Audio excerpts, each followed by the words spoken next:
you've read over 4,500 books. Yeah. What drove you to read like such a fiend? I don't think it's drive. I think all of us have drive. Mhm. I think it's direction. Mm. I think if you give people direction, everyone has the drive.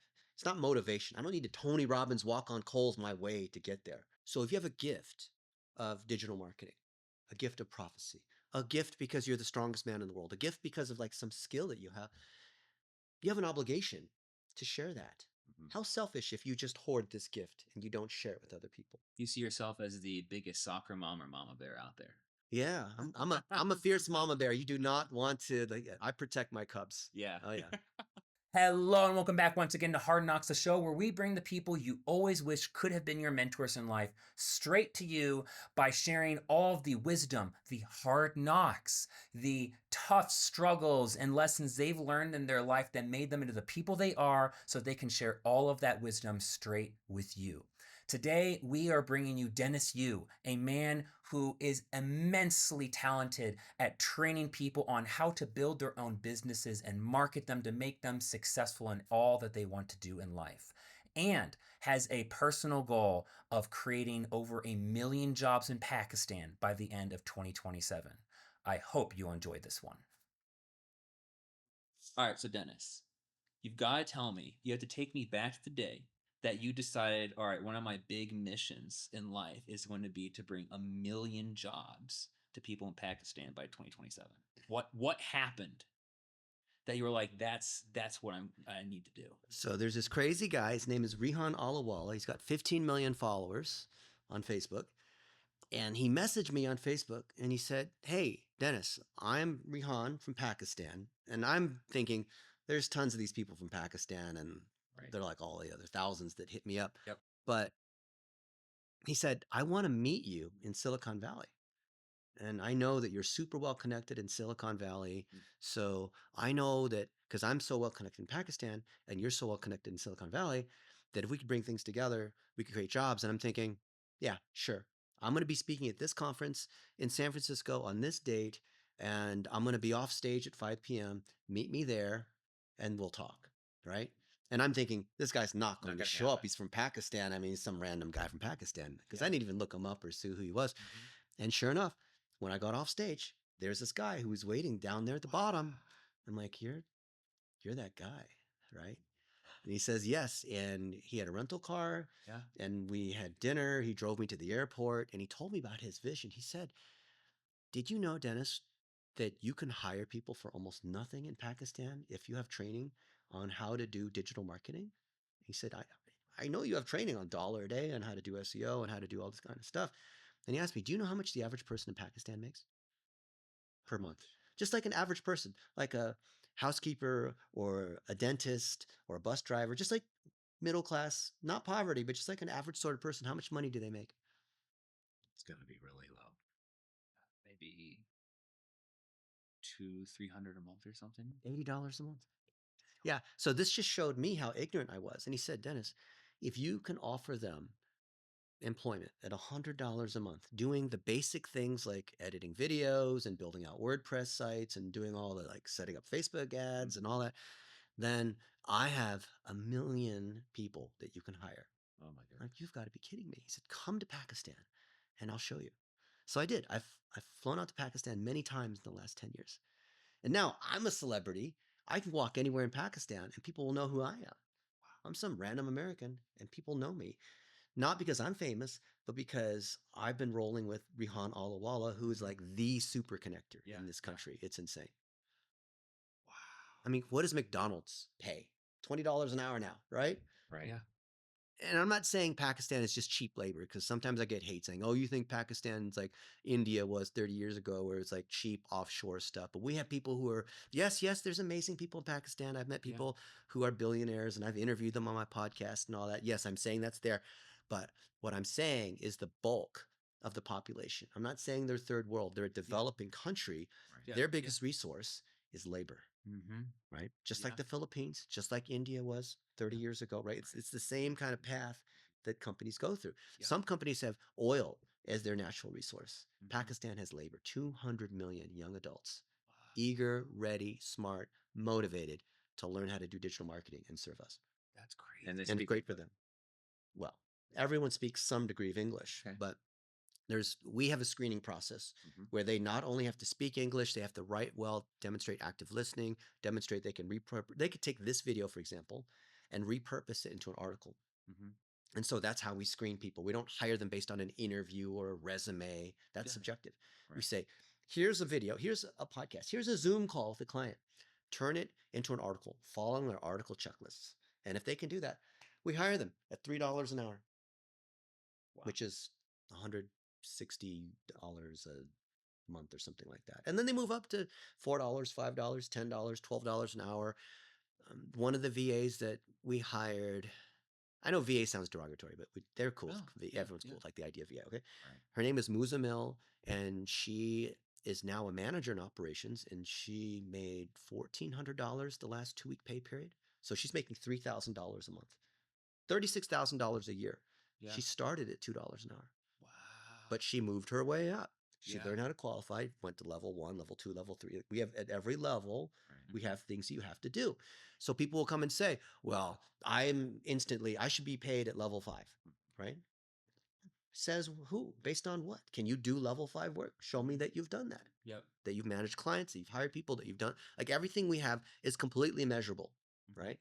Like, how good are you at math? Take the math test. Demonstrate algebra, trigonometry, calculus. Demonstrate that you can do all these things, and it's not subjective anymore. And so we're just trying to apply an objective standard to digital marketing, because digital marketing, as you and I know as agency owners, is very measurable. Yeah. So you could live in Pakistan in some random remote village that barely has electricity, and you could be making $3,000 a month if you can demonstrate you can do the work. Because does Google care if the person who worked in the PPC campaign is from Bangladesh or whatever? Yeah.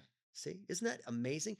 But you could also say, yeah, but my last job, I was VP of whatever, and I should make this amount of money. And prove to me you have the skills. Yeah. Right? Yeah. So I've got to ask. So what has kept you excited and motivated about wanting to accomplish this mission? Because I know a man like you, right? You got so many different things moving around, Yeah. so many different things you're excited to do, and there's only so many things that you can dedicate your time to doing in a lifetime. Yeah. So what has made it maintain that status of, no, I got to do this? So it's about multiplying myself, right? It first started 35 years ago or so. I had a mentor who was the CEO of American Airlines, and he mentored me and opened doors for me. And you can read all about the kinds of incredible advantages I got. You could say it's like cheating. And I thought, how do I ever pay this back? Well, I've mentored a lot of people too, one-on-one. And then I've started to have those people mentor other people and do group coaching, like create a virus, but in a good way. Yeah. Right. And this girl, Muzamil, that I told you about, in order for her to move up, she's had to hire and train 3 people to do the thing that she did to move up to the next level. So it's not an MLM. It's not Amazing Mail. It's not a commission thing based on your downline. Yeah. But it's the model of apprenticeship that has always been around since the beginning of time. If you want to be a banker or a locksmith or a baker, butcher, cobblestone shoemaker, whatever, you learn by apprenticing from someone who has master level expertise. Right. Yep. Right. And then after 3 or 4 years, as a whatever you call that, an apprentice, journeyman, up through the levels, you eventually can now open your own bakery and open your own whatever it is, because you learned from someone who has done the thing. And I think that got lost in the American model of the MBA and this whole kind of thing, because it's not that you get a degree. Yeah. It's that you have on-the-job experience working with a real practitioner. So you already are doing your job in a safe environment. You're actually doing the work. So I thought, well, in digital marketing, there's a lot of self-proclaimed gurus. Yeah. And who did they learn from? Oh, I paid money to Richard or it's Branson or Russell Brunson or whoever, all these different people, right? Yeah. Right. And so, yeah, that's great. You went to a mastermind or you took someone's course or Ty Lopez taught me social media marketing agency, whatever. I bought his program. Nothing wrong with the courses and videos and all that kind of stuff. But I believe that if you do the thing you say you actually do, like run Facebook ads or build WordPress, whatever the Google ads, whatever the thing is, and you leave a paper trail, then it should be documentable clear enough that someone else can follow your recipe, and thus other people can achieve the same result. And it's not a secret, right? You're getting on a Southwest flight, a 727 tonight in a few hours. Right. Do you think there's a secret on how do you fly a 727? Not anymore. No, you had to be certain. Well, I mean, Boeing's got other things going on, but don't cancel me. I'm not a Boeing safety engineer. I did not say anything bad about Boeing. But there's a clear established process. You go to the doctor and they do a CAT scan or whatever it is. Like, there's a clear process. It's Right. based on measurement. It's Yeah. based on people that are certified. Every other profession, like a plumber or a chiropractor or a fitness trainer or a lawyer, they have to go through a certification to demonstrate they can do a certain set of things. Mhm. Pass the bar, the MCAT, whatever the thing is, right? Sure. Why not in digital marketing? That's what we want to do. And that's how we create the million jobs. So mentorship sounds like it's a pretty big thing for you, Yeah. like growing that. What about mentorship? If we looked at that, what is that driving factor of why that means so much to you? Have you ever, there's a couple angles here. So I feel like I'm a soccer dad or whatnot, and I live vicariously through my kids scoring goals, right? I'm like one of those sorts of parents, like, you're not giving Johnny enough playing time, right? Mhm. And so you get to a certain point in life where, unfortunately, there's more of your life behind you than ahead of you. And I'm not ready to retire or anything like that, right? I'm 50 basically. But Jack Ma said that there's 3 stages. Jack Ma's the billionaire Alibaba guy, right? He said, in the first decade of your life, you're a worker and you're working really hard to gain skills as an individual worker. And your second decade of life, you are a manager, like a business owner, and you're running the business and doing all these businessy things. Maybe you sell your business, whatever. Yeah. And in your third decade of life is when you're finding ways to leave a legacy and give back and help Sure. other people and mentor. And maybe you're like a grandpa and you live through your grandchildren. And so for me, this is kind of like my way of leaving a mark, because there's so many other people that can say, I mean, maybe it's a selfish thing. Yeah. That, hey, you know what? I learned digital marketing from Dennis Yu. I learned the dollar a day strategy. And there are people that have grown $200 million a year businesses from me helping them start out from nothing. And I feel so good about that. I'm not doing it for money. I'm doing it because I love hanging out with cool people. That's how I prioritize my time. Yeah. And if I can be around other people that can scale, multiply, like a Rihan, not because he's famous, but because Rihan can take our training and all he has to do is make a post on Facebook and millions of people will see it. And we're creating value. Mhm. People are getting jobs. Yep. We're working with government officials in Colombia, in Kosovo, in the Philippines, and these other sorts of places. I'm not a politician, but I've met a lot of politicians, and they want to put our training in there.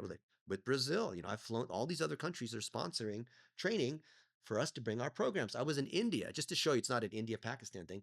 I was in India a couple months ago with basically the dean, or the lady who runs the big university, the biggest university there. Yeah. And she wants to put our digital marketing programs there for students to be able to come through, because she knows, and I told her, I have pictures, it's on Facebook, you can see it, that if students can pass this bar that we set, we guarantee them work. Why? Because we know lots of agencies. Yeah. We know a lot of young adults in America. Young adults is anyone younger than me, so less than 50, you're a young adult, who are starting agencies that are serving plumbers, that are serving landscapers, serving painters, serving whatever. And they would love to get more people who are qualified in doing things the way we teach: Content Factory, dollar a day, digital plumbing, all that. Yep. So it's just a great ecosystem. It reinforces itself. And I'm nothing more than a bumblebee that's pollinating, like bringing, connecting people on either sides of this planet. You see yourself as the biggest soccer mom or mama bear out there. Yeah, I'm a fierce mama bear. You do not want to. I protect my cubs. Yeah. Oh yeah.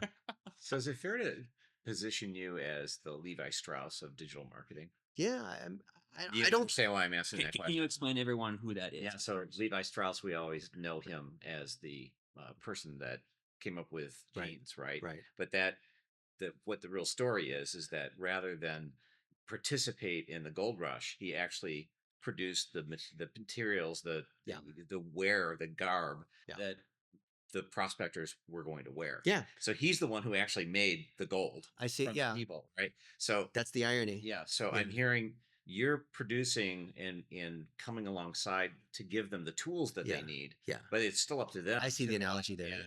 and formulate that. Yeah. Right. I mean, you look at the airline industry, there's more money made in the ancillary services of providing baggage and real estate and IT services than in the airline itself. It wasn't the prospectors that were mining gold. It was the people selling the shovels and all the Right. infrastructure. And so we are basically doing an infrastructure platform SaaS kind of play, because in order for digital marketers, who are the modern day gold prospectors, Mhm. to operate, they need tools. And we are partners with lots of tool providers. As you know, I'm friends with a lot of these Yep. CEOs. And Yep. it's not because I'm an affiliate getting my little like 1 or 2%, whatever. Mhm. Because to operate in Yep. digital marketing, how many tools do you need? I mean, none really. But generally, the average agency uses like how many tools? Probably like 5 or 6. Yeah. Yeah. And so if we create training together with GoDaddy, with Infusionsoft, with Fiverr, with, I'm naming the ones that we do Yeah. stuff with, Yeah. Descript, Yeah. right? And Mhm.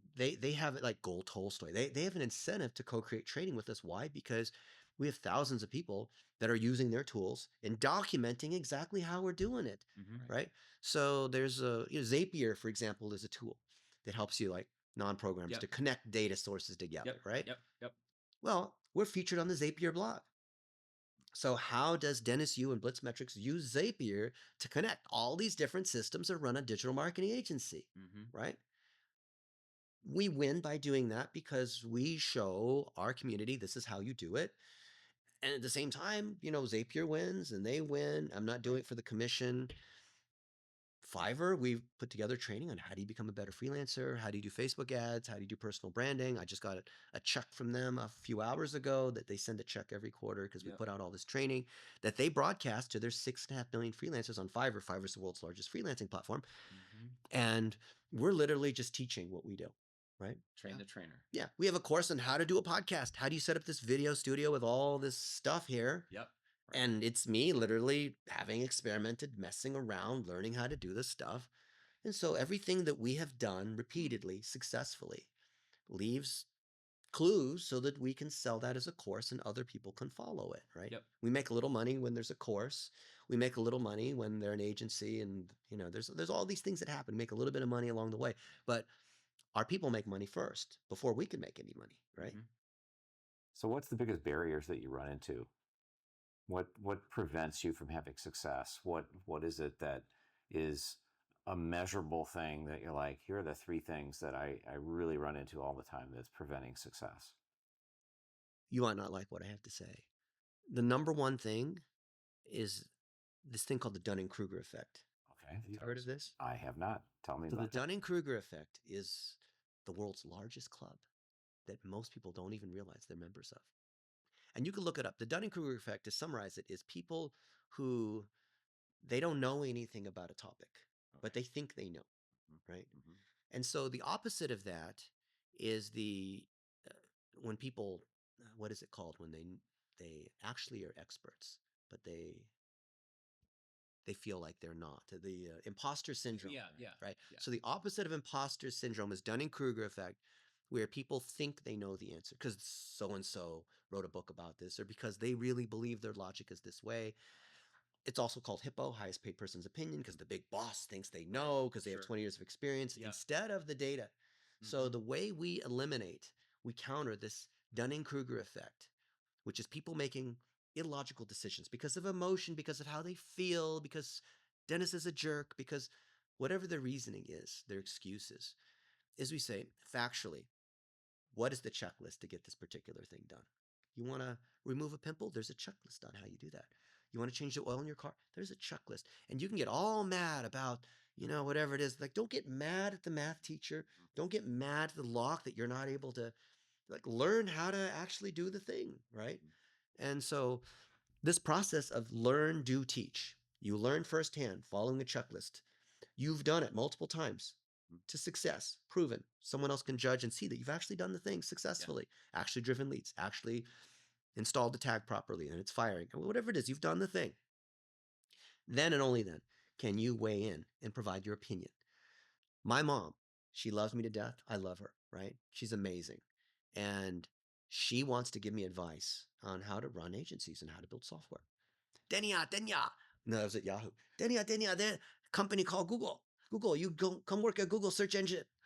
And I'm thinking, Mom, I work at a company that's very similar to Google. It's called Yahoo, you know. And I know a lot of friends over there. Oh, Danny, it's that big thing is Google. You need to go work at Google. I'm like, Mom, I know about search. I'm a search engine engineer. Why are you telling? Like, she's reading the paper about how Google is becoming, good. Right. This was 25 years ago or whatever. Turns out that she was right, because if I had switched to Google at that time, I would have made a few $100 million instead of the little bit of money I made when I sold my Yahoo. I made some money when I sold my Yahoo shares, but she ended up being right. But she didn't. There's a lot of people that are friends and family that love to give advice, Right. because everyone has an opinion, just like everyone has a sphincter, right? Yep. But I want to take advice from people who have done the thing. So one of my buddies is Mike Pigg. He was the fastest biker on the Ironman circuit, that whole thing. Like he dominated back in the 90s. You know who he is, right? So he and I would go biking sometimes in the Pacific Northwest.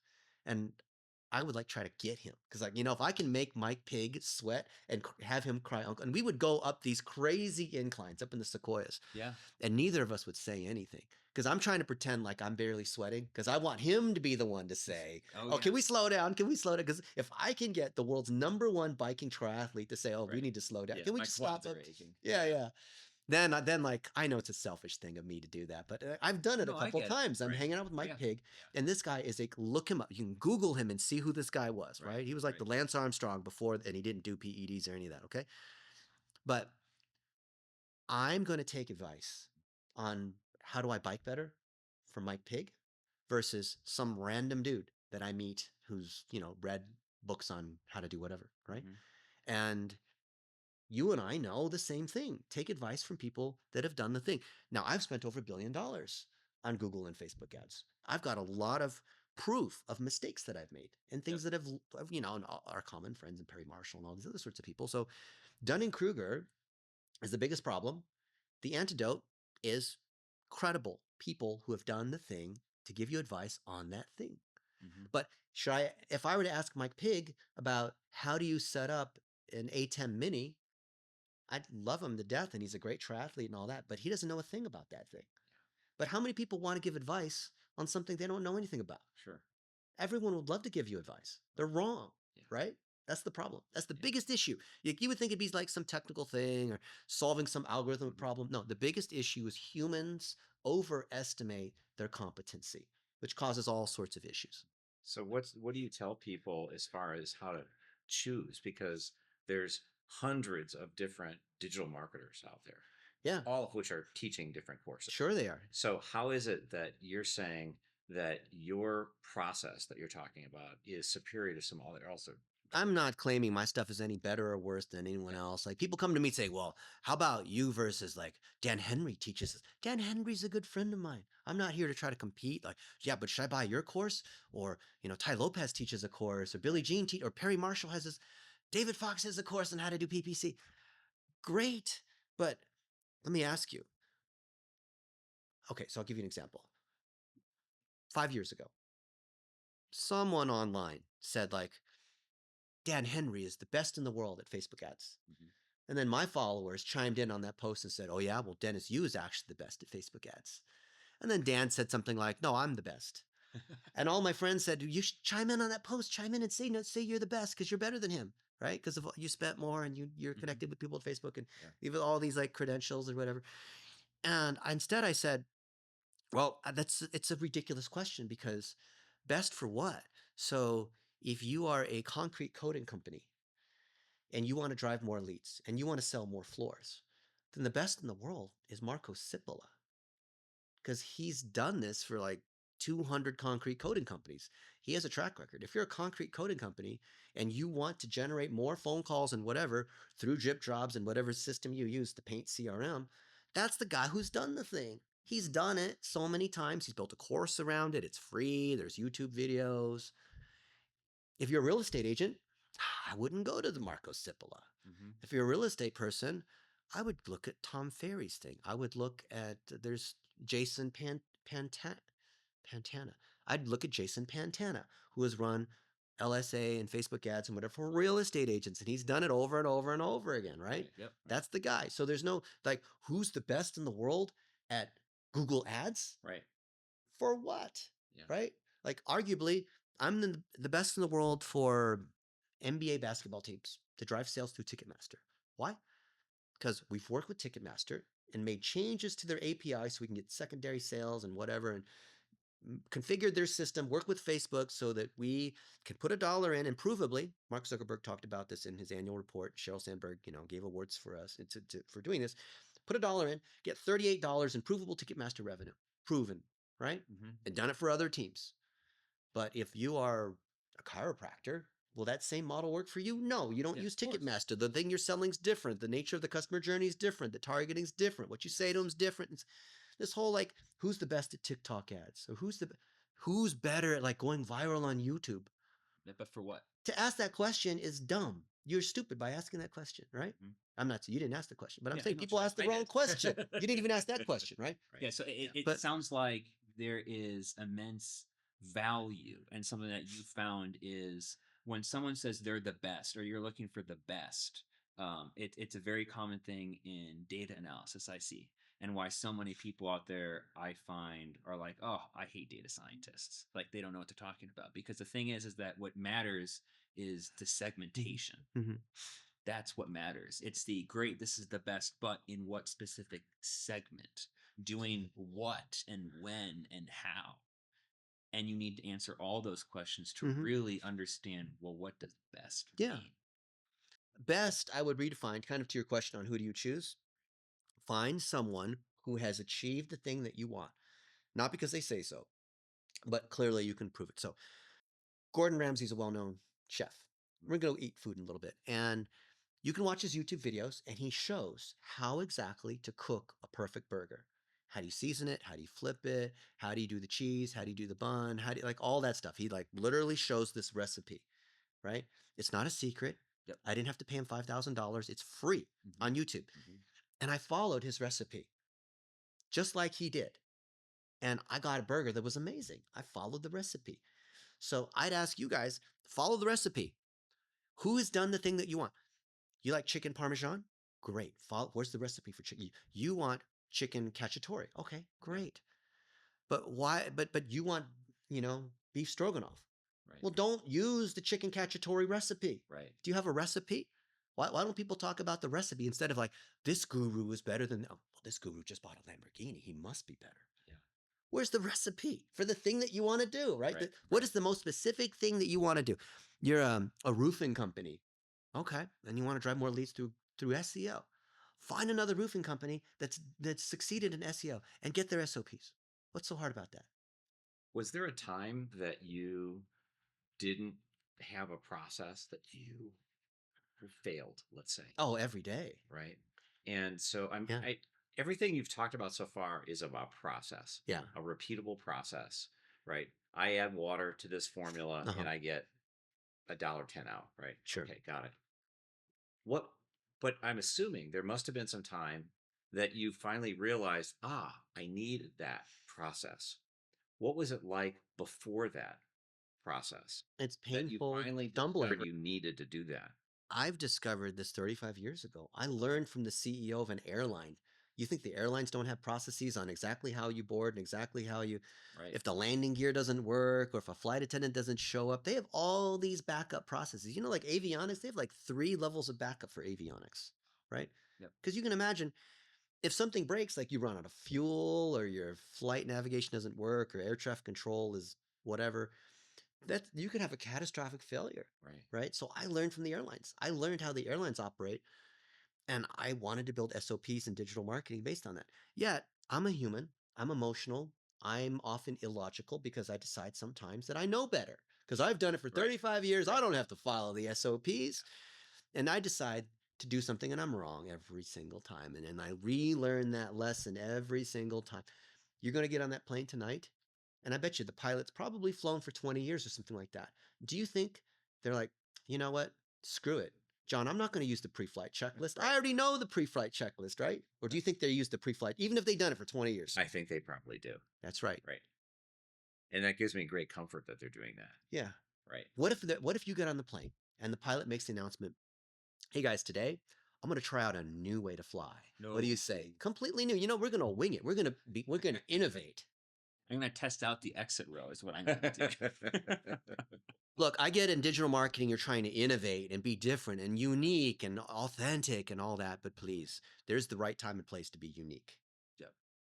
And just because you're following a process doesn't mean you're some kind of like brainless automaton that's just like, like you want repeatability in the right. The thing that's unique is maybe some like personality things or your content's unique, but everything else needs to be the same. Yeah. What would you say was your biggest mistake along the way that you maybe was a happy mistake, if you will, something that turned out way better, but nonetheless it started out as a complete failure? I built an ad network in 2007 on Facebook, and this is when I had the opportunity to become famous. So Mike Arrington, who was the editor of TechCrunch, which back then was the Right. biggest tech. I mean, if you got mentioned in TechCrunch, your servers couldn't even keep up with it. Yep. And he called me. He said, Dennis, everyone tells me that you're the one that knows more about this whole Facebook ecosystem and ads and the spam and the affiliate. And I was in the middle of that whole thing. I ran an ad network, which, I've come clean on all the stuff that happened back then. Okay. Everyone's had a little bit of that in their past. And I wrote the definitive article on how spam works on Facebook and how the whole ecosystem works and how the money flows and the ads that are deceptive and how they go through the phone companies. The phone companies take half the money because of like everyone's in on it. Okay. Just follow the money. I explained how that worked. And it was an eye-opening article. And one of the top articles, I want to say 2008 back then, it just exploded. And before I went on, I talked to one of my mentors, Jillian Music, who's the co-founder of SEO Moz. She and Rand Fishkin founded SEO Moz, which was the big SEO company, SEO thing back then. Yeah. You have his book right here. Yeah, Right. I've got, you can look and see, me and Rand in different places pretending to fight and all. It's all just for show, okay? It's like WWE, it's for show. And Jillian told me, she said, because I said, should I do this? Because Mike Arrington called me up. She said, well, think carefully. If you do it, you're going to become famous. This is like everyone gets their 5 minutes of fame. I mean, you can even be like Hawk to a girl. Like everyone gets their 5 minutes of fame. Yeah. But if you do, you're going to get a lot of hate because the spammer, you're going to be kicking the bee's nest or whatever it is. And these people are going to get mad at you and claim that you're a spammer and a fraud because when I explain how the spam works, which I did, then all these people, they're going to get shut down and they'll think I shut them down.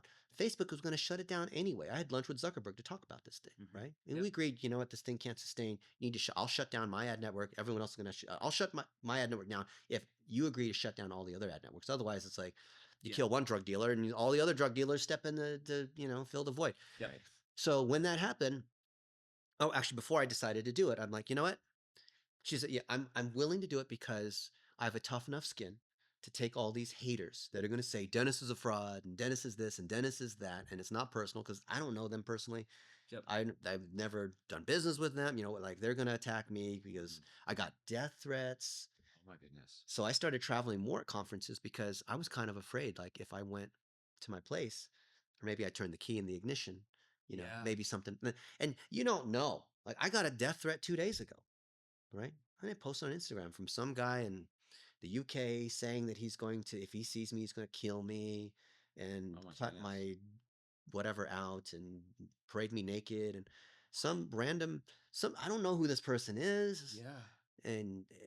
But maybe it's AI generated. Maybe it's someone who doesn't like me, who just paid, because you can buy fake fans and fake reviews. And so you don't know if it's real or not. And then I remember a month after that, when this thing happened back in 2008, 2009, I became kind of famous because I went on TV and this whole thing.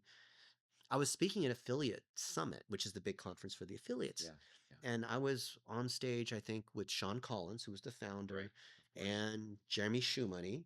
So it's like, it was like the most anticipated thing because people thought it'd be a showdown between me and Jeremy and all this like who's like the big boss. It's like this Jake Paul, Mike Tyson kind of thing, right? And when I got off stage and I was walking back towards the hotel room, someone came up with a cake and white cake frosting caked me with this whole thing. Grief. And I didn't even, I'm just walking with a couple of my friends. He comes up behind me and does this, comes up behind and does that to my face. And I'm not expecting it at all. Yeah. Right. And then someone was there to record it and then put it on the different affiliate SEO Black Hat world, those sorts of forums. Like, ha ha ha, we kicked Dennis Yu, and I don't know. And then I thought, like, you know what? I could be like Steve Aoki. I could just laugh it off and be fine. And so I thought, you know what? This is fun. I don't consider this to be harmful. I don't think someone's trying to hurt me. I think it's just these kids, right? There's a bunch of teenagers. Most of affiliate marketing and social media marketing is kids, I had no idea. right? And so they're doing that. They don't realize that there's real businesses, there's real humans, there's real lives, there's real things at stake, right? Yep. But you never know when there's going to be a real threat. So I don't really ever know. And so every time I go to a new city, with that? I just have to say, you know what? God is protecting me. And if it's my time, it's my time. But because God is my protector, I have nothing. I have nobody to worry about.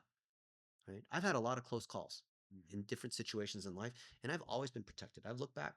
I'm not saying I'm like, got the magic touch or anything like that, but I have been, so many good things have happened to me, and I consider that a blessing. And I don't consider it like me being, people say, oh, Dennis is like a genius or whatever. Like, no, it has nothing to do with me. Everything I've ever had, I always say, was given to me. I didn't deserve it or any of that. Everything, you name it, any good thing, I have not earned it. It was all given to me. But you are an incredibly hard worker. The harder I work, the luckier I get. I've worked very hard. Right.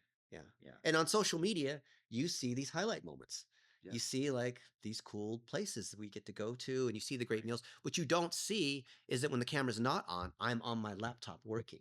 Yep. I'm doing all those like unsexy things. I'm not posting those things on social media, but what you see on social media, on Instagram in particular, you see these highlight moments. Right. It's like, oh, they see Dennis and Jake Paul, they're hanging out, and Jake Paul must just goof off all day long and hang out with the hot girls at the pool. Yep. No, the guy's working the whole time. When the camera's off, he's working the whole time. I'm working the whole time. Yep. The reason I know that you're a hard worker, and we don't really know each other all that well, right? But I know that you said that you've read over 4,500 books. Yeah. So in order to do that, let me see. You said you're 50 years old. That's a lot of books. Yeah. That's at least a book a day, right? So, or something Every like 5 that, days. right? Yeah. Every 5 days. Yeah. So what drove you, if you don't mind, what drove you to read like such a fiend? So I didn't speak English when I was 6. So I was made fun of. And I was put in the classes for Because you immigrated, or why? I was born in Dayton, Ohio, but my parents didn't want to teach me English because if they did, I'd have a broken accent. Oh, so I okay. learned English All from right. the kids at school. Okay. All right. And the kids at school kids are mean. Yes, And so they they say, and they don't mean to be mean. They don't know any better. Right. But they say, hey, David, if you want to say to someone that you really like them, you call them this, right? And so I just went to the principal's office because the first words that I learned were not the words that you're supposed to say. And I didn't know. It's like walking through a minefield. I didn't know who to trust because people would say this and say that. And like, I don't know, are they fooling with me or should I say that word or not? And so I remember one time I was in 2nd grade and the teacher was walking down the aisle and handing back the quizzes scored. And she handed mine back to me and I said, thank you. I was trying to say thank you, but I said thank you. And she thought I said the other thing. She thought I used the F word. Sent me to the principal's office. And then I said, no, I didn't. And I'm in the best English I could possibly try to say. I did not say that. I mean, why? I got a B. Why would I get mad about? I mean, I'm not mad. I'm not the mad kind of person. I didn't say that. But then it's like her word versus my word. And then, so I got in trouble. And I got in trouble a lot of times for things I didn't do, which wasn't fair. But I said, you know what? Instead of getting mad at those people, I'm going to learn English better than all those people. I was born in America, right? Mm-hmm. I can understand like if you immigrated here and you're from India or whether you had to learn, like what, but I was Yes. born in America and I don't have an accent in Chinese. I don't have an accent in English. I just didn't know what the words meant. Have you been around foreigners where they don't know the words you're trying to say? Yep. And you see the other people, what Americans do is they talk louder at you if somehow going to understand those words. So people would say things to me, I don't know the word. I don't know what that word means. Right. So saying it slower and louder at me like I'm dumb isn't going to help. I had a 2nd grade teacher, first grade teacher. Her name was Mrs. Gore, and she would jiggle my cheeks and say, "Oh, you're so cute and you're so dumb," right? Oh my Because I goodness. was cute and dumb and fat, and I'm like, I'm gonna learn English. So I read and read and read and read, and I studied the freaking Oxford English Dictionary, which is like that thick. Yeah. And I went to the public library, for example, in the morning before school, Wow. and I would read. And after school, I'd walk down the hill. It was at there was a middle school I went to, and then anyway, I would go to the library in the evening. My dad would pick me up at 8 p.m.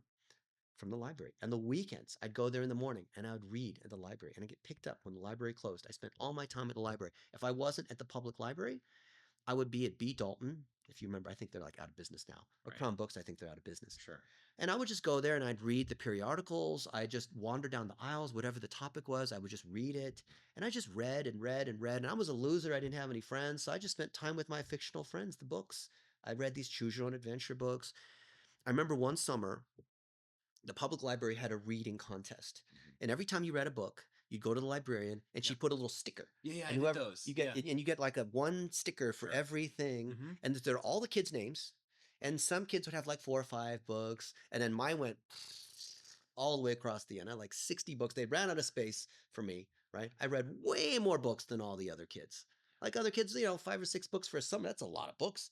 Yeah. I freaking dominated because I spent all the time in the library reading the books, Yeah. right? I love reading books. And the more I read, the more I enjoyed it, the more I became sort of an introvert. And so, people tend to double down on the thing they're good at, which creates what's like a slanted profile. Because you tend to want to do more of the things that you're good at, Yep. right? So I represented California in the National Spelling Bee in Washington, D.C. in 1988. I made it to the quarterfinals. I didn't win, right? But I made it to the. What was the word you lost? I'm going to have this PTSD on this. It was cynodont, which is a dinosaur tooth. Wow. Is it like PSIDAUNT No. or PT or P? Probably is PT. What is? I was so close. It's CYNODONT. I had it correct, except I missed the T. Yeah, I had it. I just missed the T on it. Yeah. There was so much pressure. There's 50 TV cameras. There's a huge stage. I'm just a child. Yeah. I mean, it's okay. It was Yeah. there's so much pressure because you have a placard around your neck, Oh, yeah. and the other person, you can see like the people in line in front of you, and when they say the word, spell the word and say the word again, there's like a pause of like 10 seconds, and they say, Yeah. "I'm sorry, that is not correct," and then you can just see them go like, Oh, right? And then the next one's up, and they see it like, are they going to make it? Is it? Yeah. Yes, that is correct. Yeah. And then it's my turn. Right, Like, right. okay, your word is, and and they're about to say the word, and you're thinking like, oh, it better not be like a ridiculous word, Yeah. right? Yeah. But I learned English Mhm. better than the average American, and I took it all the way to becoming a public speaker. And I thought, I mean, this is like my way of overcompensating. Okay, so hold on. So two things. One, how did you as a what was there anything else in terms of like the driving factor for how you had this immense amount of like there are a lot of kids who have been, bullied and, told, "Oh, hey, you don't speak good," Yeah. and all those things. Sure. And what was it that enabled you to Mhm. do this? Like this is I just wanted to win. It's unnatural. I wanted to win because I was abused as a child. I was nearly put in a foster home. That's a whole nother story. But this is going to sound weird. I had these imaginary friends, I did and these were characters in the books. yeah. I had stuffed animals, and my favorite thing to do, which I guess if you could look back now and maybe it's okay because of the way you talk to AI or whatever, but I would read autobiographies. My favorite thing is autobiographies, like J. Willard Marriott, who started the whole Marriott chain. He Okay. talked about how he started as a farm boy and raised the cattle and eventually became hotels. A&W, like and the LSG, Sky Chefs, they started that, and real estate. And as I was reading his story, I would pretend to have a conversation. Like, how did you know that when you started the A&W franchise, A&W root beer? Right. And that was really great during the summer because they did the frosted root beer floats and all that. But Right. during the winter, people didn't want the root beer floats. They wanted something else. They wanted like hot chocolate. So you had to reconfigure your restaurants. Like, how did you know that you needed to reconfigure? How did you know that drive-throughs were going to become so important. So you had to reconfigure your restaurants so people could drive their cars around. Yeah. So as I'm reading the books, it's not because I can read quickly too. Yeah. But it's not that I'm reading quickly. It's that I'm pausing. I'm thinking, let me ask you a question. So I read Grinding It Out by Ray Kroc, Okay. who popularized McDonald's. Okay. Right? He Yep. bought from the McDonald's brothers, started with 4 locations, then became the whole Ronald McDonald empire, that whole kind of thing. And I would stop and think, so what made you decide to put a layer of cheese on the filet of fish sandwich? That's disgusting. Hmm. The filet of fish sandwich is a fried Atlantic cod with a layer of American cheese. Right. That's nasty. But I could hear him answering me saying, because it's delicious. Because of the, can you just, and he talked about it in such a way. And his friends said, Ray Kroc was such a good salesperson. He can make that hamburger taste like the most amazing steak. He talked about it in such a way that you wanted in on that. You wanted to open a location. You wanted to work there. Yeah. Right? Mm-hmm. And same thing, like I read Sam Walton, Grinding It Out, or not Grinding It Out, Made in America, right? Founder of Walmart. I went to school with one of his grandsons, Benjamin Walton. And even though I never met Sam Walton in person, I've heard so many stories and I've read his book. And there's a point in his book where he said, as we were expanding like crazy, because they started with the 5 and dime and buying sorts of cheap things in Arkansas, and they grew to find cheap things and set the price floor and become like the low price leader. Yeah. And as they were expanding, he got deeper and deeper into debt because they had to take out more and more loans. Yep. Yet on the outside, it looked like Walmart was becoming so successful because they were growing all these stores everywhere and expanding and all that kind of stuff. But deep down inside, he felt the pressure increasing because his debt got higher and higher and his health was worse and worse. And he wasn't spending time with his family. And on the outside, it looked like he had all this money and whatever. And then at the end of the book, I was kind of hoping that it would change. But I was having this conversation, this like theoretical conversation with him saying, Sam, but you know, if you did it another way, would you have not done Walmart? Or would you have expanded slower? Or would you have hired a number 2? Or would you have like taken out a little bit money earlier? Because, you know, I know you said that in order to set the price floor and show that Walmart cares about, you know, being super frugal, they can't spend money on the private jets, and their offices are just the most ramshackle, cheap hotel looking sort of like. Very true. I mean, they live cheap, right? They don't pay their people all that much compared to tech. Like, but would you have changed that? Like, what would have happened if you changed that, Sam? So he and I would have these like theoretical conversations. Obviously, I didn't talk to him, but I would pretend to have these conversations with him. Yep. And then by the time I got to the end of the book, when he's about to die, and he talks about how he regrets not spending more time with his family. I'm like, okay, I do have your answer, right? But I felt like we had the conversation in advance of him telling me the answer. So I've had hundreds of conversations with these people theoretically, but I've had hundreds of real conversations with people. I've been very lucky to meet these people. For real, I've had these conversations. You know, I've flown 1,000,000 miles in first class. And I love asking people in first class, so why are you in first class? You know that bigger seat and the meal isn't worth the extra $1,500. Right.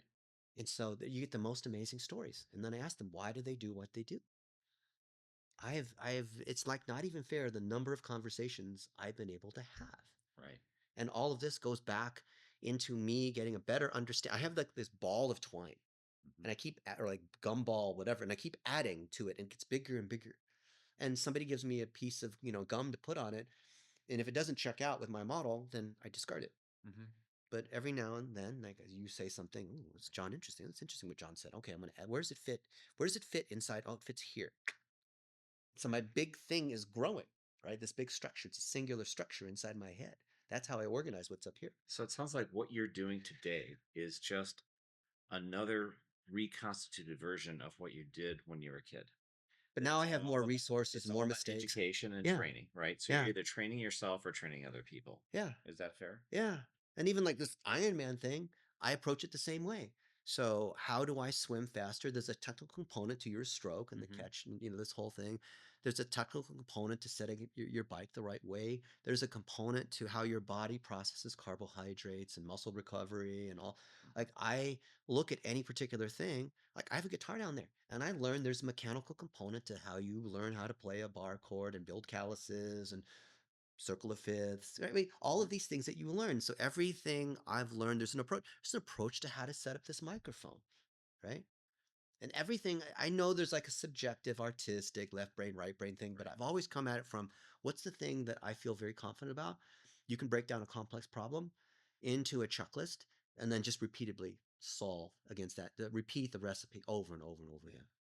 It sounds like part of what really was able to get you to the point where you're like, all right, I want to become, I'm being made fun of for my English. So instead, what I'm going to do, I'm going to become the best and like the best at my English. And I'm going to start doing this. And what kept you doing it, like you started it sounds like you discovered by reading these different books, like you have conversations with these people and you can go back. Did you ever start to think like, these are like the friends I never had? Like I could talk to all these people reading Yeah, it's these kind of different sad. books. No, I But feel you. I love reading books and be like, oh yeah, like I, and thinking they're about more things. interesting than these other people. Like, I don't Oh, want it's to so talk to much the other fun. high schoolers about what happened on Seinfeld. Like, you can talk about, oh, so and so won the baseball game yesterday. Oh, Yeah. did you see so and so made the big catch? Yeah. And like, you guys can talk about the weather and sports and all that. But meanwhile, I'm having these amazing conversations. I don't want to hang out with other 12-year-olds. I'm hanging out. I'm a 12-year-old hanging out with guys that are 70 or 80, right? Yep. Which, by the way, is super fun to do because I went to community college when I was 14, 15. Wow. And I was hanging out with people who were like 30 or 40. And it was so much fun. Yeah. It was so awesome. You learn so much more Yeah. wisdom, Yeah. literally, from these people because they see you and you're like, oh, you're actually interested in talking to me. Yeah. And hearing me because most people just kind of brush you Yeah. off usually. That's fascinating. What percentage of people do you think have your level of drive? I wouldn't even know how to. I'm just an oyster where the sand got in here and I made a pearl out of it. Yeah. So I don't think it's drive. I think it's just. I think all of us have drive. I think it's direction. I think if you give people direction, everyone has the drive. It's not motivation. I don't need to Tony Robbins walk on coals my way to get there. I mean, I think I do have a certain level of like grit because we're all endurance athletes and run marathons and climb up these inclines and things like that. So there's a certain level of whatever you want to call that. But I don't think it's that. I think it's you take a seed, and if you put the seed in the right soil, not in the thorns, not in the briars, not in the right soil, it'll grow. All that, right? Yep. Right. I believe we all have the seed. Mm-hmm. Good parable you're mentioning. Yeah, I'm doing it, and for those who can hear the dog whistle, you know what I'm saying. Okay, for those who don't, I'm just talking about gardening. I like to slip those things in there without saying it, right? Yeah, yeah. Those are nice rewards. Yeah. So you read 4,500 books. You have this now. This is starting to make a lot of sense for why when we were talking, you became so intrinsically just fascinated with all these things like language models all of a sudden because you're like, this is what I was doing in here. Yeah. The entire time. Before ChatGPT. Yeah, before that, I was doing it in here the old-fashioned way, the way, the good Lord intended to do it, right? Yeah. And now I can just do it over here. That makes so much sense. And I still have these conversations. So I'll go on a walk outside and I'll open up the ChatGPT and I'll have conversations with it. Right. Just like the conversations I've had for the last 40 years. Yeah. That's amazing. It's very familiar. Yeah. So I'm gonna do just a little bit here. Okay. What the heck is up with Cocoon Water? How do you you're teaching all these people these things? You're learning so many different things. Mm-hmm.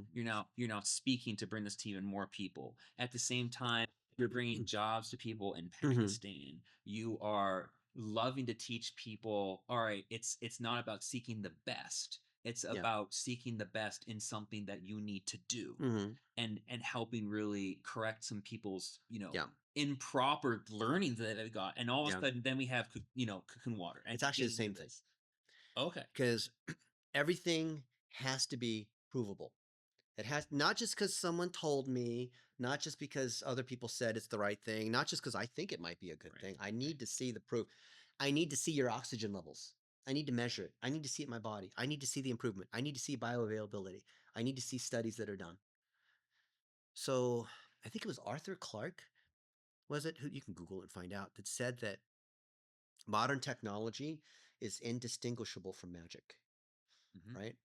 What is magic? What did people 3,000 years ago, if you showed them an iPhone, they would say it was sorcery or witchcraft. And you could say, no, there's this thing, it talks to the satellites and there's a way that everything works, the way the camera works. Like, there's an actual explanation, I believe, that for almost anything, there's an explanation, right? I can go into all sorts of detail about things that don't make any sense, and there's a real explanation behind it. Yep.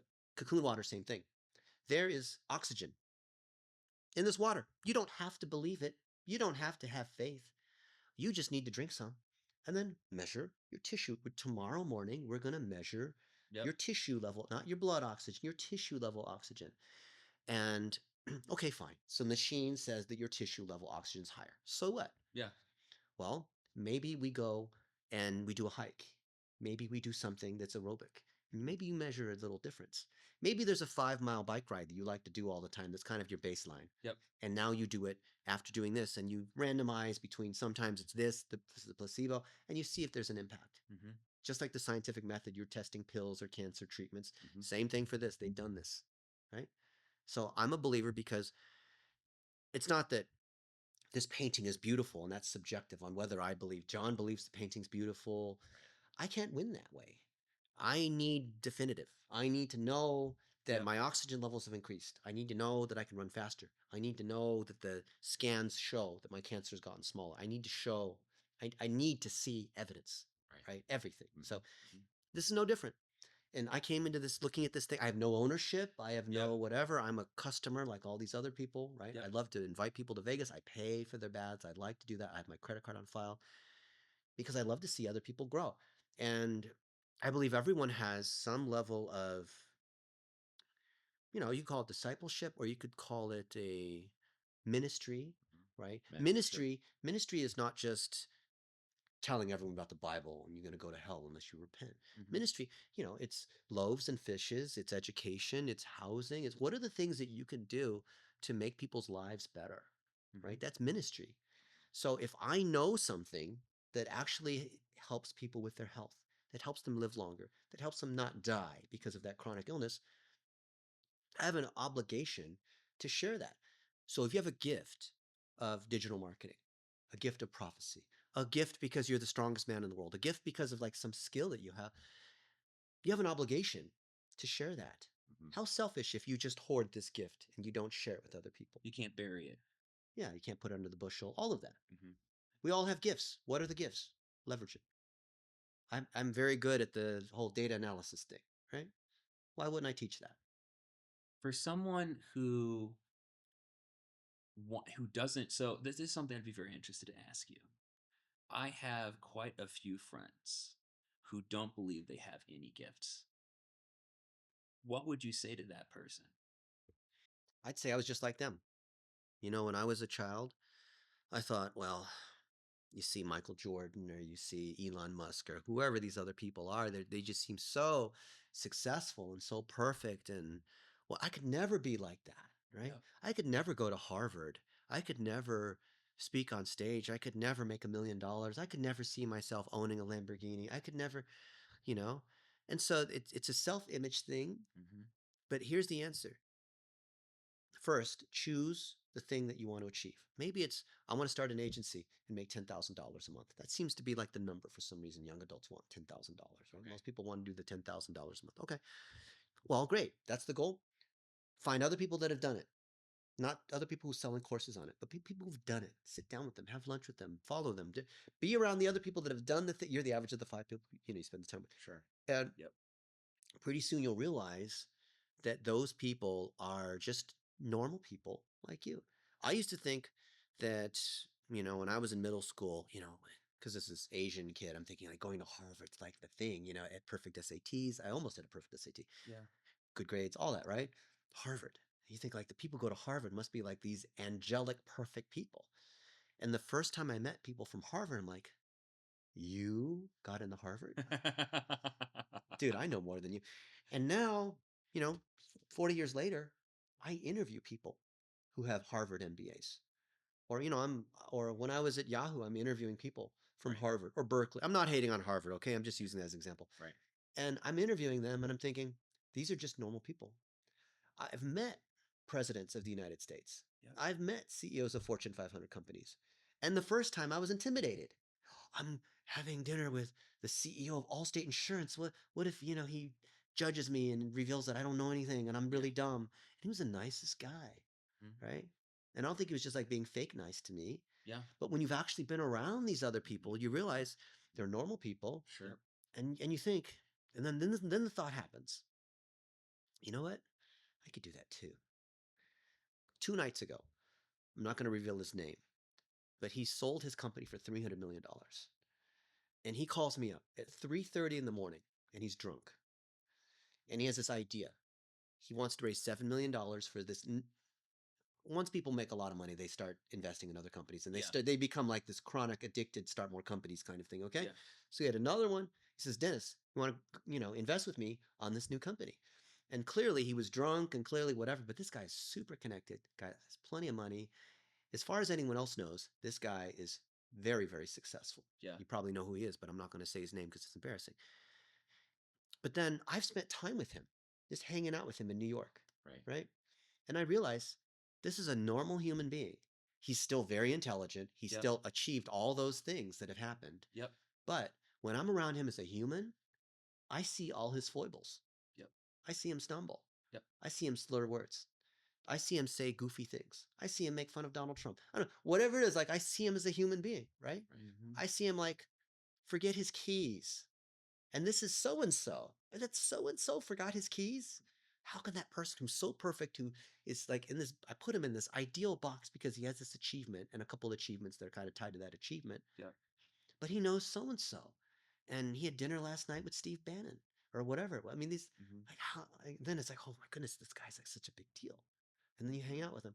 And I'm not saying like treat celebrities like they're nobodies.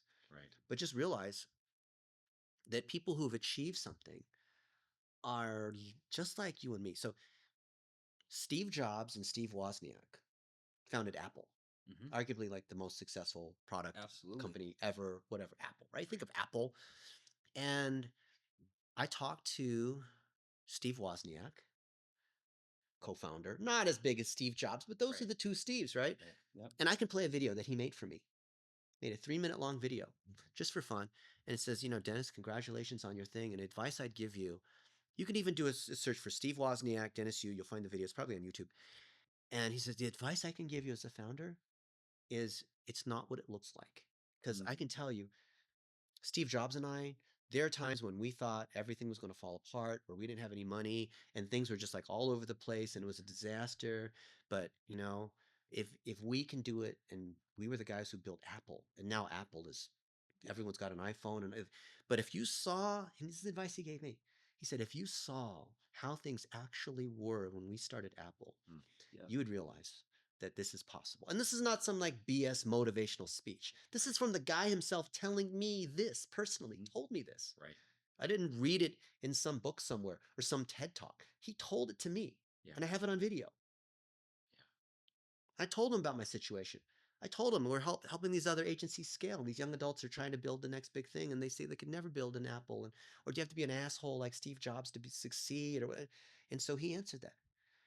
I have a friend of mine. His name is Elias Bartu, and he wants to be a bodybuilder. The guy must be like 110 pounds, 6'1".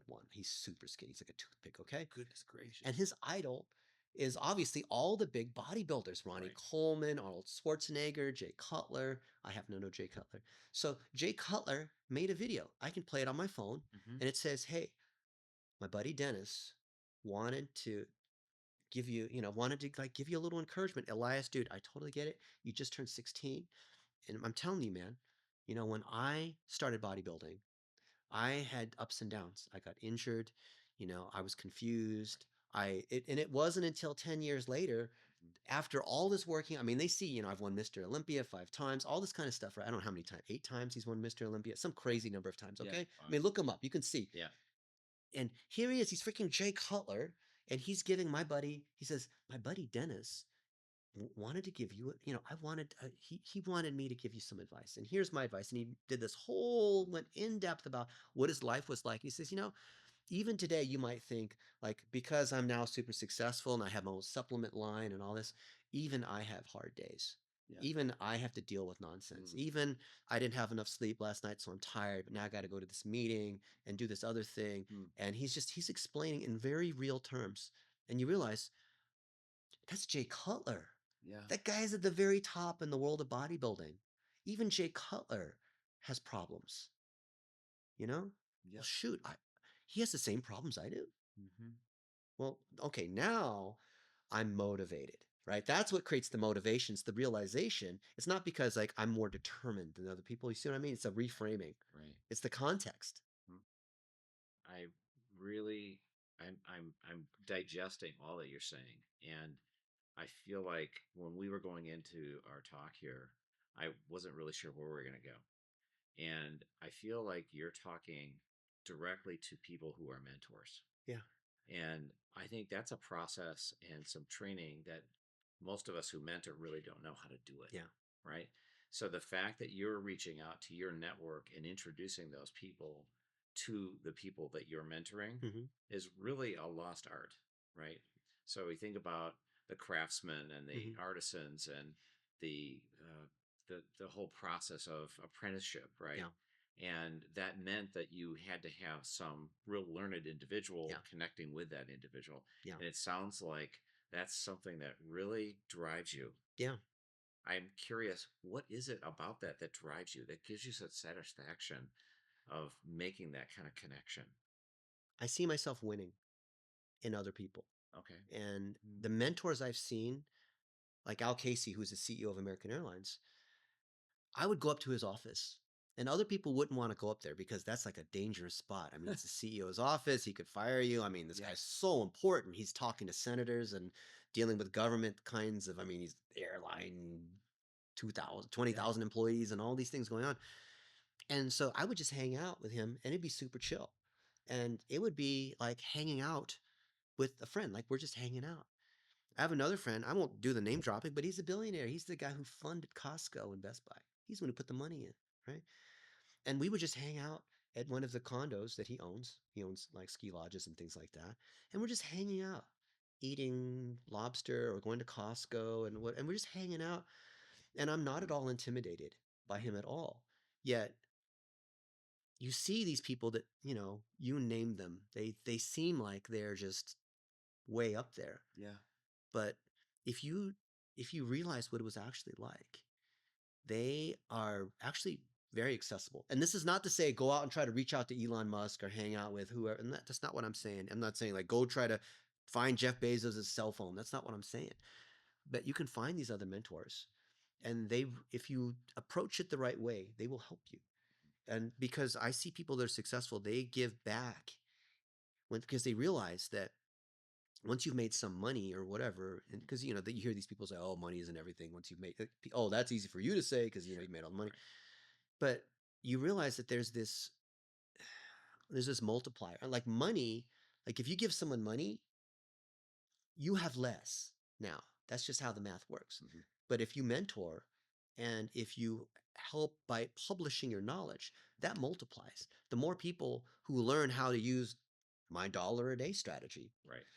that's not less on me. There's people who have taken my training on dollar a day and ripped me off straight up and tried to sell those courses. And people are like, Dennis, so-and-so stole exactly your dollar. Awesome. That's just validating the concept. That's making it more powerful. That's mentorship without actually being there. You can mentor someone without actually. And people have come up to me saying, I know we've never met before. It's going to seem creepy, but I've been following your stuff the last 7 years and I grew my agency because of what I learned from you. And I feel like I owe you a debt even though we've never met because I've never paid you any money and I've used all your things and I've grown my company. And that's just such a cool thing, right? When you see that. I just want to give those people a hug when they come up to me. Yep. Right? It's so cool. I'm not afraid of all this other stuff. And then you realize there's actually a structure to mentorship. So there's like putting your information out there for free, showing exactly how you do stuff, not my personal hero's journey story, but like actual valuable things that people can follow. Then there's like one-on-one mentorship, which is great. So I mentor a few people privately. And a lot of people do that through masterminds. You have to pay a lot of money and whatever. And then there's kind of like this group mentorship, and there's kind of train the trainer kind of mentorship based on the underlying SOPs that other people can follow. So ironically, or unfortunately, Tony Robbins kind of popularized this model where you create a certification program and other people go through it, get certified, and they train other people, and it creates almost an MLM kind of thing. That's not what I'm saying. I'm saying put your stuff out there for free. Everything you know, put it out there for free. Charge for your time. Time you never get back. But still be willing to open doors for other people. But if you put everything out there for free, your time becomes worth more. You can do more with that time. Yep. But other people say, hey, I want one-on-one time with you.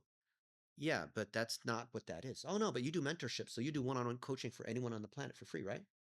No, that's not what I'm saying. No, but I thought you help anybody because you want. No, that's not what I'm saying. If you follow the mentorship, if you want to be a mentor, publish your recipes. See who's following it. You're freaking Mrs. Fields and you've got a chocolate chip cookie recipe.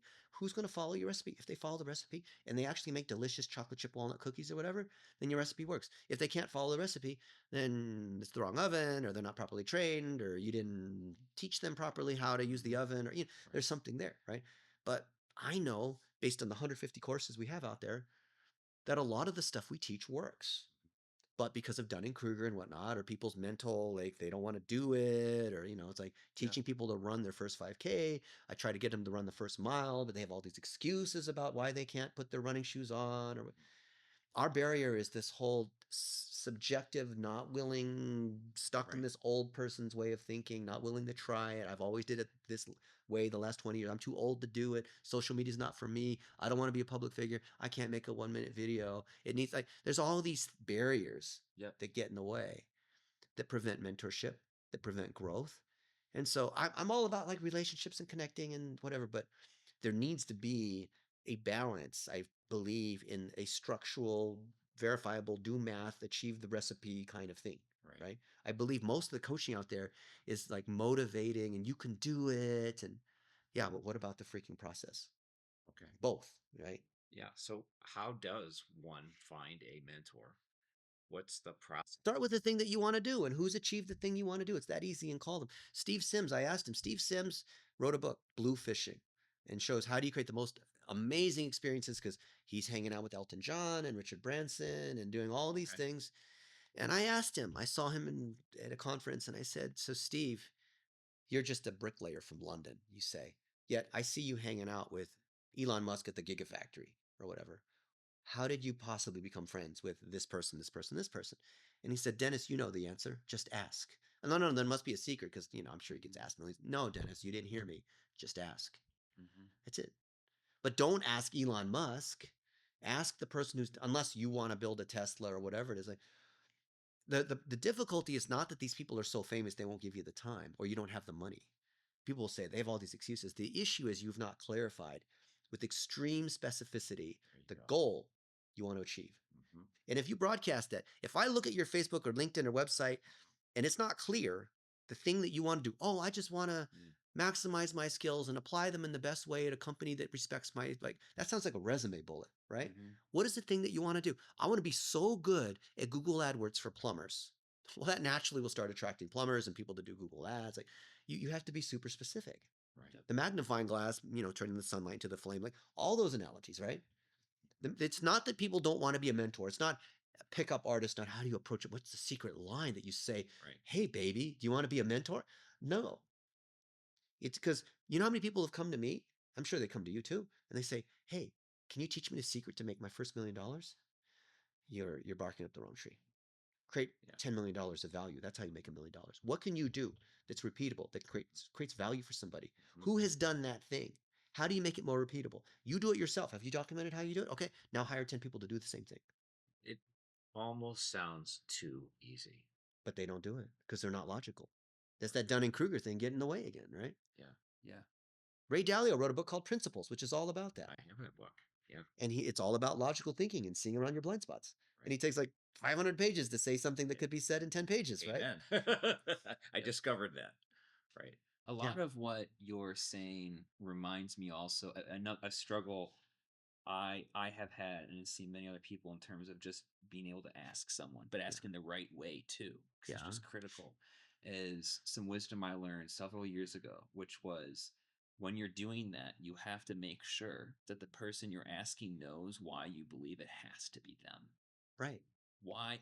The respect I'm from asking spending you, but time. yeah, why am I asking you? And going the extra mile, say, Dennis, I want you to consider mentoring me after we meet in person because I've seen you do X. And Because you put in the time and research to show that. Yeah. People who have done no research and are super lazy will say, oh, you know what? I Googled you and found that you're really good at Facebook ads. Will you go ahead and teach me how Facebook ads work and all that? No, that's lazy. People like me don't have time to teach that. But if you say, hey, I've gone through your $1 a day training, watched all your free YouTube videos and all that, and I'm trying to grow a digital marketing agency. And I know that you say specifically choose one kind of company. I've chose painting companies. I have this one client, and there's this one issue that I'm trying to struggle with in this campaign. Can you help me? Yes, I'll help you. Mhm. Very specific, but it also shows the respect that they put in the time to take a look. Yep. Right. And I know a lot of other people who mentor just like me, and like Jeremy Ryan Slate says the same thing. I'll help other people build their podcast and whatnot. If you put in the respect to follow what they do, not just ask stuff. Because if the answer is easily Googleable, I'm not going to mentor you, because it shows, because that means you're going to depend. People tell me, oh, Dennis is so smart. He knows so much. You don't need to use Google. You can just ask Dennis. Just DM Dennis anytime you have a question, and he'll stop whatever he's doing and answer your question. Because it's so easy. Like, why would you have to, go through any of the training? Yep. And the last thing you want to do is encourage that. That's like enabling an addict. Oh yeah. Yep. You want the people that can do the work, and then with a little bit of like mentorship is like a little bit of nudging, a little bit of encouragement, just slight adjustment, not I carry you, right? I'm not going to carry you. So from the people that you've mentored and the ones that you haven't or don't feel that really have the right direction, right? The majority of people out there are not doing anything. We understand that. What do you believe is the components of the characteristics of those who have really nailed this? Because it has to be something in here. They're very coachable, and they're very driven. What do you believe has actually led to that? How did they? Is it? There's something. I mean, their upbringing, the neighborhood they grew up in. I don't know. I know a lot of successful people, and I'll tell you the characteristic, and I'm sure you'll agree, is that they have a certain level of humility, right? I love Tommy Mello. He's on track to do $1 million a day within the next couple months, and then be a $1 billion company doing garage door stuff. Yet he will hire me for 2 or 3 days, one-on-one, just him and I, and pay a lot of money for that, right? Very coachable, doesn't know it all. And when we get together, I prepare stuff that I think is valuable for him and his team, and he listens versus like goes on and on. Like other people that don't grow, they don't listen. They just want to, I'll just sit there. Like this one guy called me, I won't say his name, 2 hours ago, and he wanted help. And we spent 30 minutes on the phone, and he did 29 minutes of talking. Like, I'd love to give you some feedback on this stuff, but fortunately, you just talk the whole time, right? Like, no, like awareness of that. But to answer your question, I think with those people who are successful, something's happened in their life. It could be something dramatic that caused them to realize, you know what? There's something bigger than me. It's Jesus. It's my dad. It's a mentor. It's something that causes them to be coachable. I don't know what it is that causes people to be coachable, but if they're not coachable, the last thing I want to do is try to convince them of something. No, but I've always done it this way. Like, I'm not here to convince you. Okay. Yeah. You can do it that way if you want, but if you don't respect me, then why are you coming to me? Yeah. So as you don't have children, as I understand, right? Right. Okay. But put yourself in the shoes of a young parent, and you're now wondering, how do I set my kids up for perhaps a lifestyle that I never had, right? So maybe, I think you said your mom and dad came to the United States. Yeah. So I'm assuming that they must have looked at you and said, I'm going to give you a life that is way different than mine, and I'm willing to invest a lot in that. Yeah. What do you tell parents today that, whether you call this the lost generation, which has been the description of every younger generation forever, right? Right. All that kind of stuff, right? What would you tell them? What would you have them? There's no limit to the positive encouragement that you can give them. So my friend Brian Eisenberg had his son was not very athletically gifted, but he wanted to play baseball. Okay. And he was chubby, wasn't coordinated a few years ago, but that's what his son wanted to do, is play baseball because, watch TV, heroes. And so Brian, instead of saying, son, you should try something else. You should try to be like a PPC person, right? But he found swing coaches, and he found other people that were baseball players. And he surrounded to take whatever it was that his son was interested in, and found other people that were pretty good at that. and sent them to the different camps to learn on how to pitch and how to get stronger and how to lift weights the right way, and got him a personal trainer and all that stuff. And now Sammy is 6'4". He's like 280 pounds, and he's throwing fastballs at like 98 miles per hour, some nonsense like that, right? And I'm so proud of Sammy. And when I knew Sammy, he was like up to here, and they had a basketball court, and we'd play basketball out there, and I would dunk on Sammy.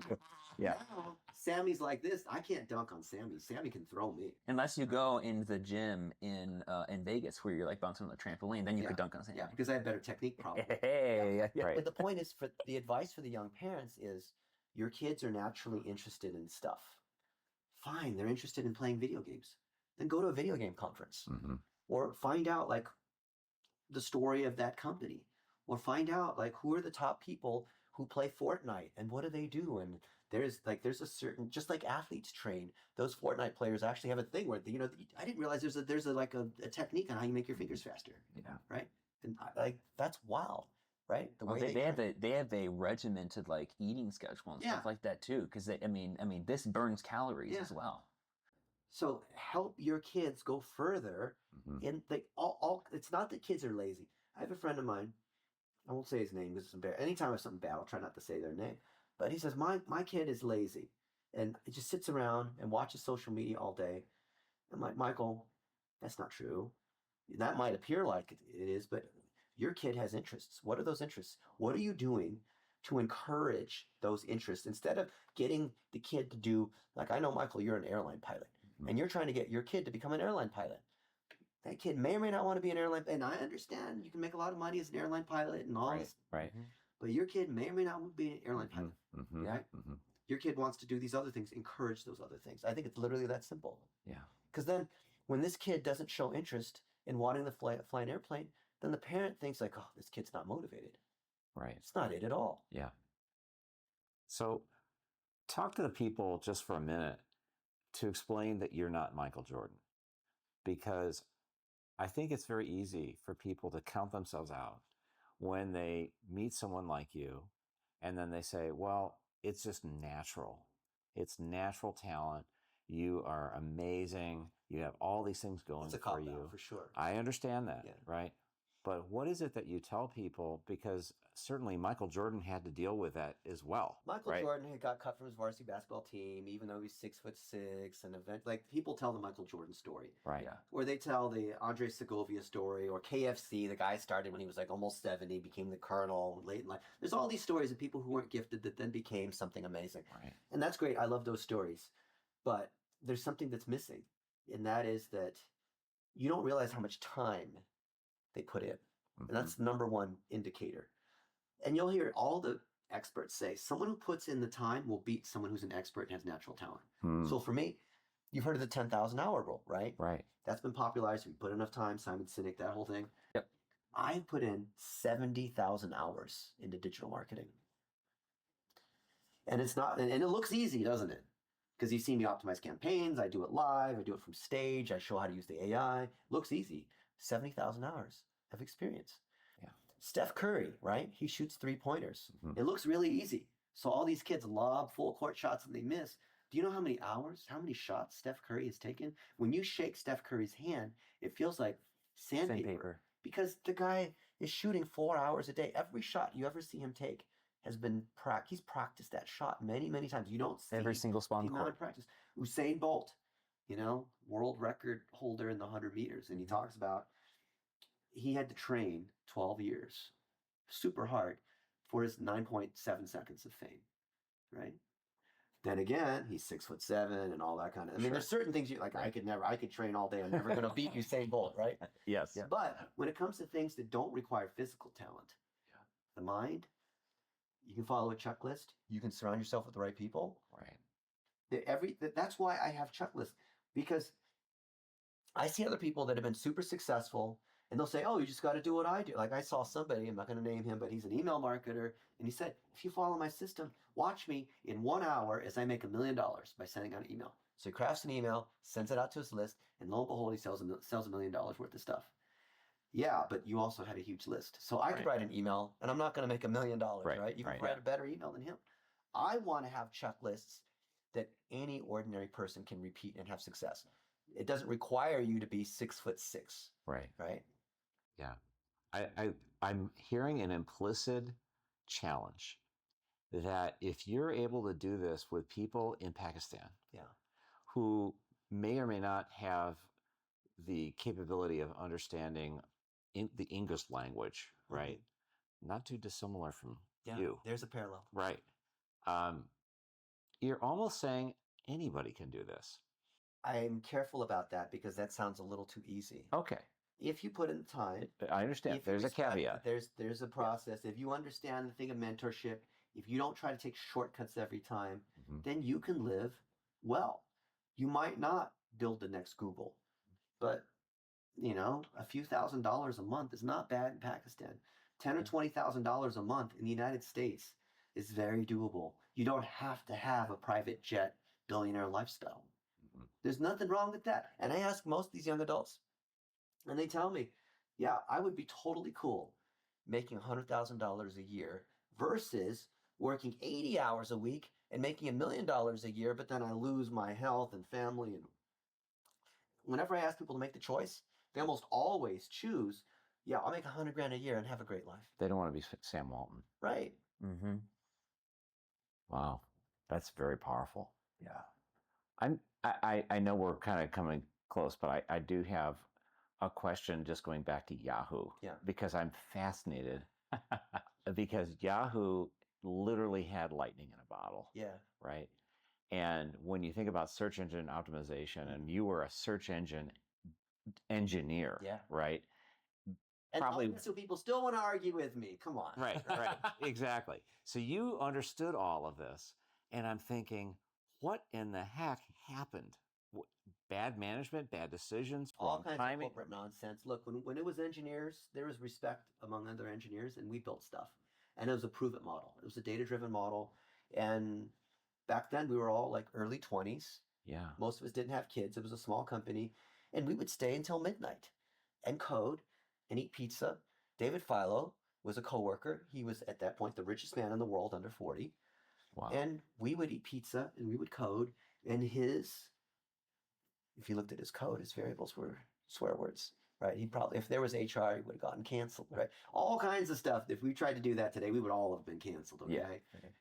But it was, we didn't know it was going to be the thing that it is today, right? So how did Yahoo go wrong? Well, there were managers that somehow snuck in. Because when you become a public company, they want adult supervision. So they hire HR and they hired all these other people. And then pretty soon we have all these meetings because that's what managers like to do. They like to have meetings. Right. And then people like me that like to actually code and build things, like now my calendar's freaking 7 meetings per day. There's no time to do any work. You just want me in meetings. Yeah. And I go to these meetings and be 12 people in the meeting.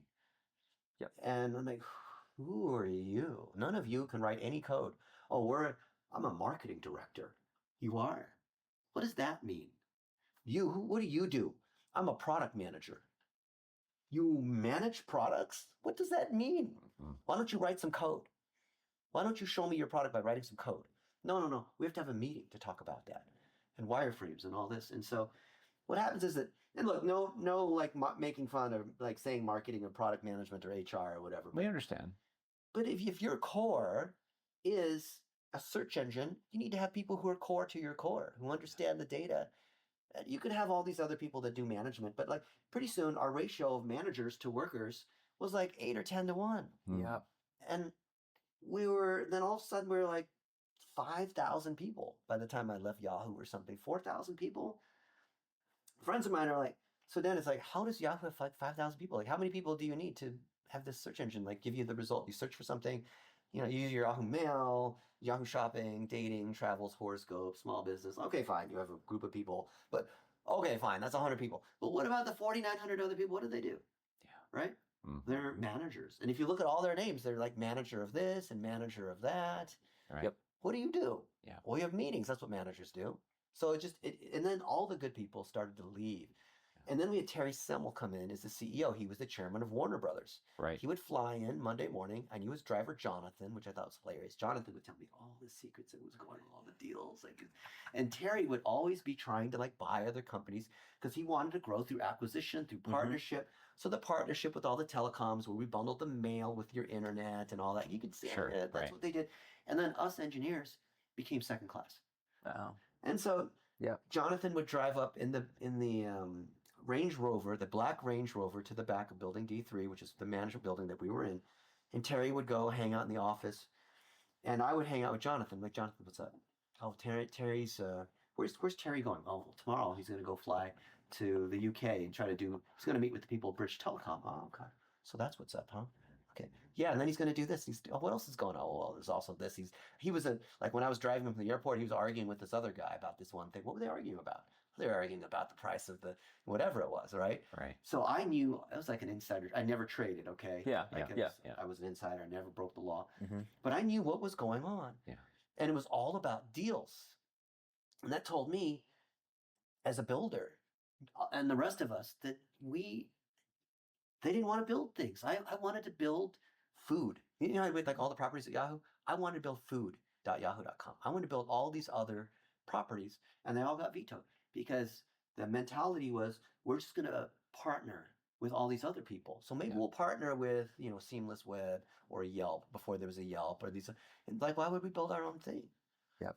Because when you build your own thing, it can be integrated to the Yahoo platform and we can own it. We have a 300 million user base, but why would we partner? So Yahoo back then, if you remember, around 2001 or so, back when the big crash happened, they did all these partnerships and they bought, you remember they bought Flickr, they bought other sorts of.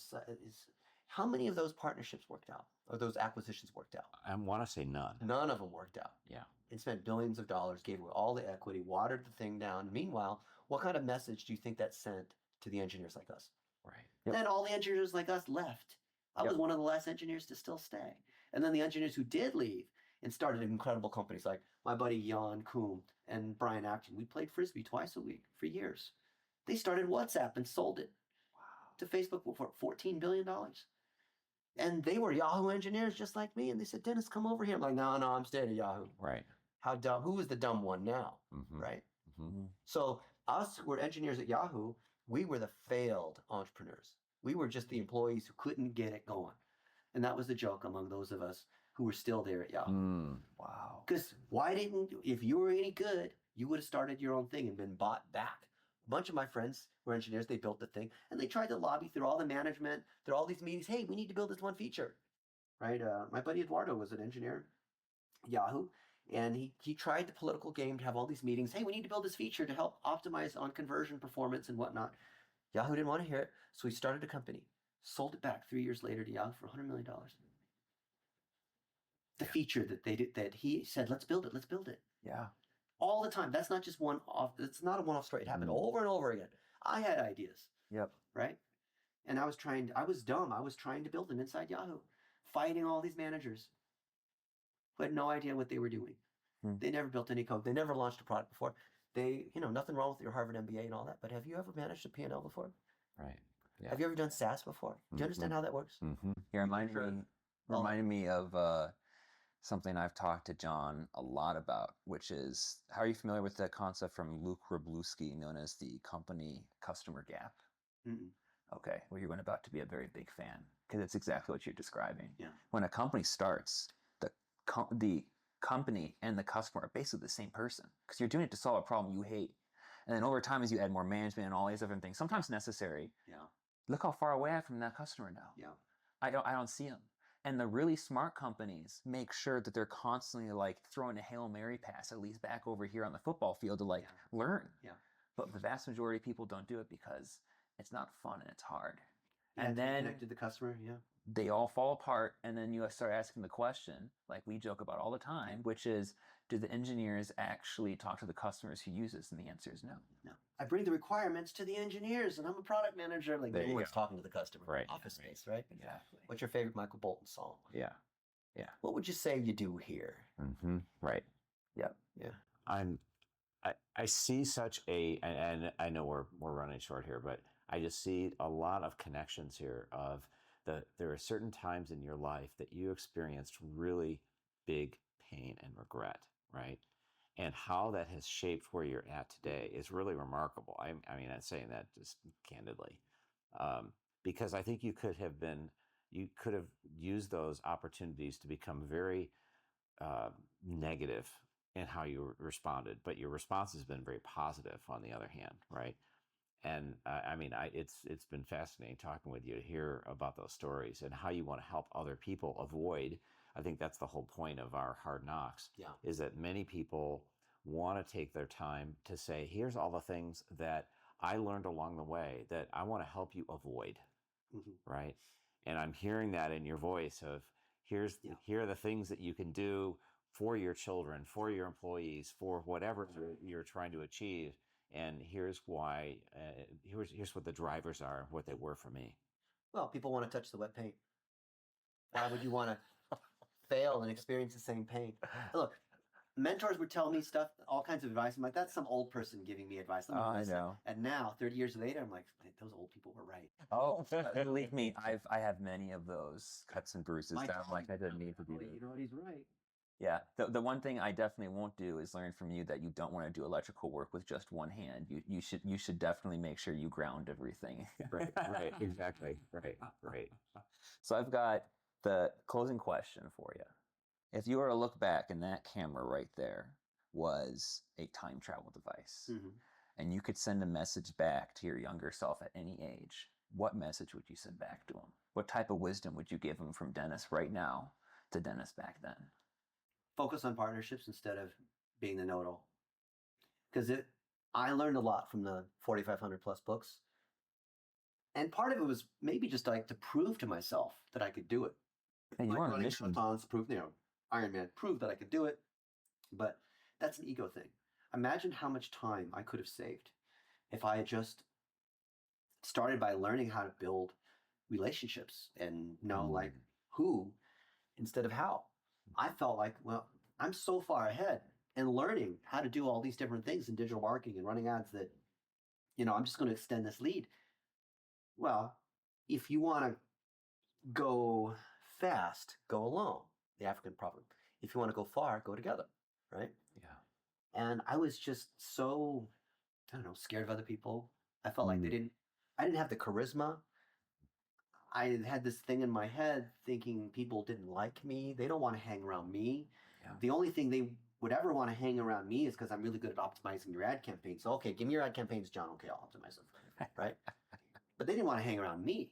And then I realized 30 years later, there are people who actually, I know it sounds ridiculous, but there are people who actually want to hang around me. Yep.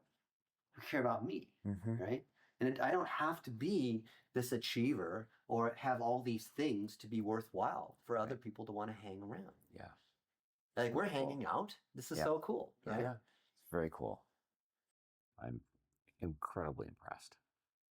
Hey, thanks so much for coming on. That was amazing. That was fun. I have to tell you, so I mean, I usually say we've set all this up, but you set all of this up, like the camera gear and everything. So if you want to say anything else to any of the viewers out there, you want to talk about literally anything, now's your totally time. You made it through the end, so that's your little reward right here.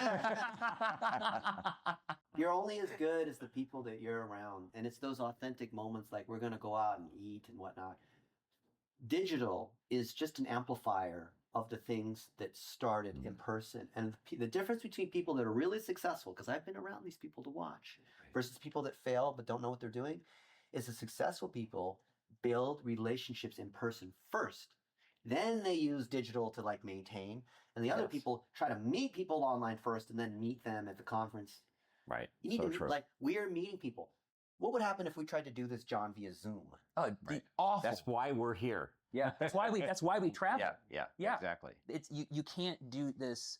I steal your last moment. I feel bad. But one of my favorite authors, Chris Voss, wrote the book "Don't Split the Difference." Yeah. You've probably read it. Yeah, he's the negotiator, FBI. Absolutely. Thing, yeah. But what I loved about what he said is that over half the conversation is lost if you're not there in person. Yeah, and it's so true because I can't see like how you're doing this, or if you're moving back and forth, or like looking directly in someone's eye, like it means something. Yeah. really does. Well, hey, everyone, this has been a pleasure, and you're going to love how we sign off to these. But by the way, everyone, make sure you always stay curious, everyone.